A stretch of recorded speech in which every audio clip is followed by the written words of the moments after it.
तृतीय वर्ष वाणिज्य इनकम टैक्स के अंतर्गत आज इनकम फ्रॉम सैलरी की बात करेंगे। जैसा कि अपन ने परिभाषा में देखा है कि आय के 5 शीर्षक होते हैं, जिनमें से वेतन शीर्षक प्रथम एवं महत्वपूर्ण शीर्षक है। वेतन शीर्षक के संबंध में महत्वपूर्ण बातें इस प्रकार हैं। पहला, पारिश्रमिक देने वाले तथा प्राप्त करने वाले व्यक्ति के मध्य नियोक्ता एवं कर्मचारी का संबंध होना आवश्यक है। एम्प्लॉयर एम्प्लॉय रिलेशनशिप, अर्थात पारिश्रमिक देने वाला नियोक्ता होना चाहिए तथा पारिश्रमिक प्राप्त करने वाला कर्मचारी या नौकर होना आवश्यक है। यदि नियोक्ता कर्मचारी का संबंध नहीं है तो मिलने वाला पारिश्रमिक, चाहे वह वेतन है, चाहे वह मजदूरी है, वह बोनस है, चाहे वह कमीशन है, वेतन शीर्षक में शामिल नहीं किया जाएगा। जैसे सांसदों एवं विधायकों को मिलने वाला वेतन अन्य साधनों से आय शीर्षक में शामिल होता है। इसे वेतन शीर्षक में शामिल नहीं करते हैं क्योंकि सरकार तथा सांसदों एवं विधायकों के मध्य नियोक्ता एवं कर्मचारी का संबंध नहीं होता है। इसी प्रकार सक्रिय साझेदार को साझेदारी फर्म से मिलने वाला पारिश्रमिक वेतन शीर्षक में शामिल नहीं किया जाता है। साझेदारी फर्म एवं साझेदार कर्मचारी का संबंध नहीं होता है। संचालक को मिलने वाली फीस भी वेतन शीर्षक में शामिल नहीं होगी क्योंकि संचालक एवं कंपनी में नियोक्ता कर्मचारी का संबंध होना आवश्यक नहीं है। इसी प्रकार किसी अध्यापक या प्राध्यापक को परीक्षा में ड्यूटी देने या कॉपियाँ जांचने या पेपर सेटिंग से संबंधित कार्य करने के लिए विश्वविद्यालय या बोर्ड या अन्य किसी संस्था से पारिश्रमिक मिलता है तो उसे भी वेतन शीर्षक में शामिल नहीं करेंगे क्योंकि विश्वविद्यालय या बोर्ड या संस्था तथा अध्यापक या प्राध्यापक के मध्य नियोक्ता एवं कर्मचारी का संबंध नहीं होता है। वेतन शीर्षक के संबंध में दूसरा महत्वपूर्ण बिंदु है वेतन के उपार्जित होने का समय, अर्थात किस समय उपार्जित माना जाए, साप्ताहिक, मासिक, पाक्षिक या किस आधार पर वेतन को उपार्जित माना जाए। इसके लिए नियम है, सरकारी एवं अर्ध सरकारी कर्मचारी की दशा में प्रत्येक महीने का वेतन अगले महीने की पहली तिथि को अर्जित माना जाता है, जबकि अन्य कर्मचारियों की दशा में उसी महीने की अंतिम तिथि को उपार्जित माना जाएगा। इस प्रकार कर निर्धारण वर्ष 2020-21 के लिए सरकारी या अर्ध सरकारी कर्मचारी का गत वर्ष 1 मार्च 2019 से 29 फरवरी 2020 तक होगा, जबकि अन्य कर्मचारियों के लिए 1 अप्रैल 2019 से 31 मार्च 2020 होगा। तीसरा बिंदु है वेतन के उपार्जित होने का स्थान।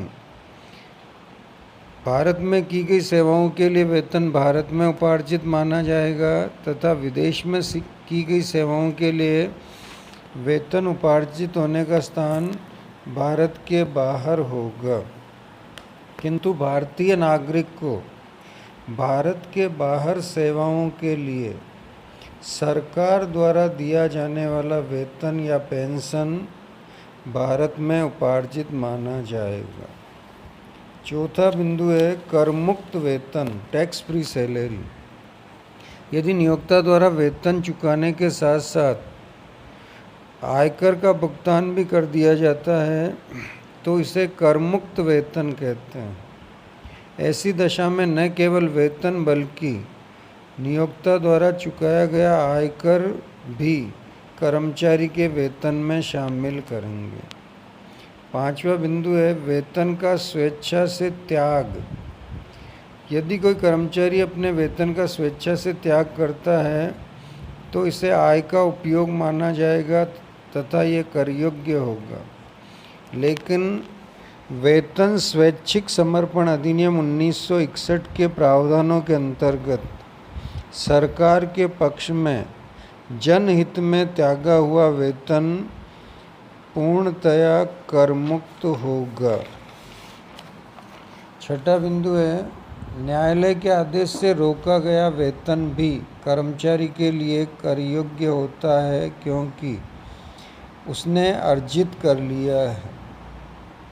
अगला बिंदु है, गत वर्ष में वेतन उपार्जित होने या प्राप्त होने में से जो भी घटना पहले घटित होती है उसी के आधार पर कर लगाया जाता है। नेक्स्ट, नियोक्ता से अगर कोई ऋण प्राप्त होता है तो उसे वेतन में शामिल नहीं किया जाएगा। 9वां बिंदु है, नियोक्ता द्वारा की गई कटौतियाँ चाहे अनुबंध के अंतर्गत हो चाहे अन्य प्रकार से हो उन्हें आय का उपयोग मानकर वेतन में शामिल किया जाएगा। 10वां बिंदु है, सेवा समाप्ति या निवृत्ति के बाद प्रति माह कर्मचारी को मिलने वाली पेंशन भी वेतन शीर्षक में शामिल की जाती है, लेकिन सेवा के दौरान कर्मचारी की मृत्यु होने पर उत्तराधिकारी को मिलने वाली पेंशन अन्य साधनों से आय शीर्षक में शामिल करेंगे। सकल वेतन में से जो कटौतियाँ दी जाती धारा 16 के अंतर्गत अब उनका अध्ययन करेंगे। ये कटौतियाँ 3 होती है। प्रथम कटौती है स्टैंडर्ड डिडक्शन, प्रमाप कटौती, मानक कटौती। ये कटौती 50,000 रुपये या वेतन शीर्षक की सकल आय दोनों में से जो भी कम हो उस राशि की दी जाएगी। यह एक अनिवार्य कटौती है जो सभी कर्मचारियों को दी जाती है। दूसरी कटौती मनोरंजन भत्ते के लिए कटौती।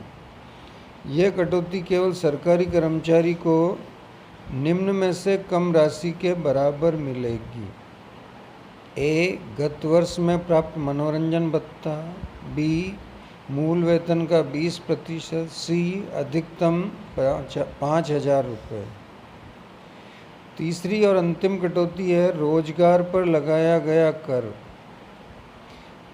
यदि राज्य सरकार को गत वर्ष में वास्तव में रोजगार कर या नियोजन कर कर्मचारी द्वारा चुकाया गया है तो कर्मचारी को इसकी कटौती मिलेगी।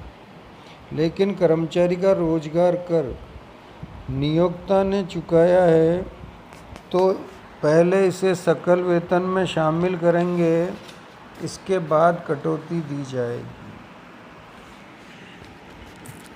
अब ये देखा जाएगा कि सकल वेतन में शामिल होने वाली मदें कौन कौन सी है, उनके प्रावधान कौन कौन से हैं।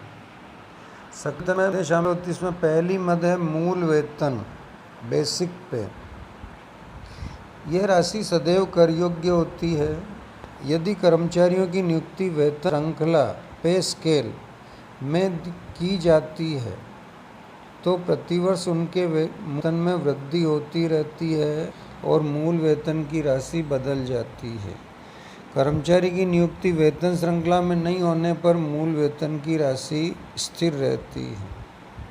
सकल वेतन में शामिल होने वाली दूसरी मद है बोनस एवं कमीशन।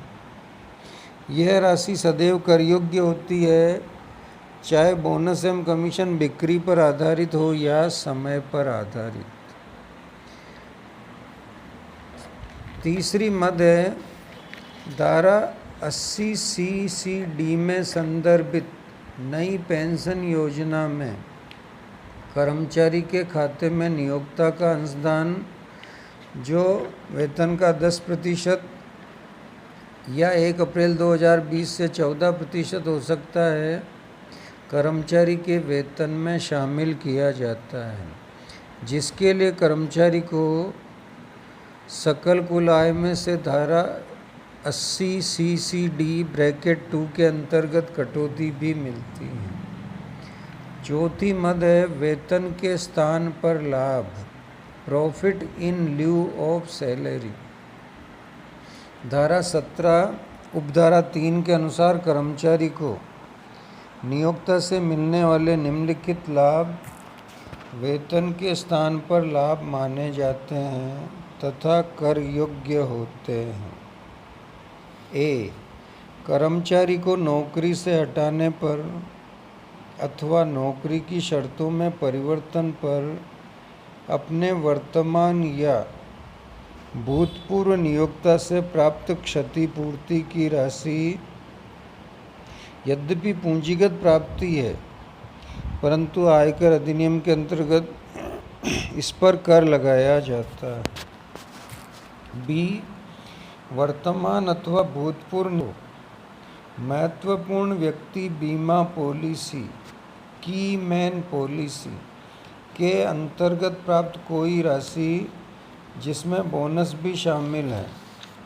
सी, करदाता को प्रोविडेंट फंड अथवा अन्य किसी फंड से अपने वर्तमान या भूतपूर्व नियोक्ता द्वारा देय अथवा प्राप्त भुगतान। डी, करदाता को वर्तमान या भूतपूर्व नियोक्ता द्वारा देय या प्राप्त अन्य कोई राशि जो व्यक्तिगत भेंट न हो, उसे भी वेतन के अलावा अन्य लाभ में शामिल किया जाता है। ऐसी कोई राशि एकमुश्त भी प्राप्त हो सकती है अथवा अन्य प्रकार से भी प्राप्त हो सकती है।